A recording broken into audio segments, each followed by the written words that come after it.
चौगाव विविध कार्यकारी सेवा सहकारी सोसायटीच्या चेअरमनपदी शंकर गटलू पाटील यांची बिनविरोध निवड।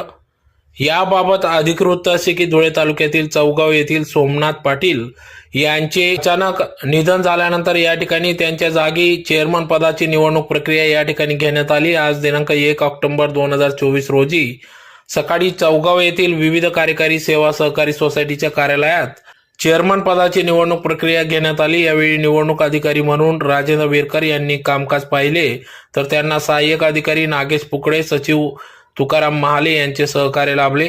तर यावेळी चौगाव विविध कार्यकारी सेवा सहकारी संस्थेच्या सोसायटीच्या चेअरमनपदी शंकर गटलू पाटील यांचा एकमेव अर्ज दाखल करण्यात आला।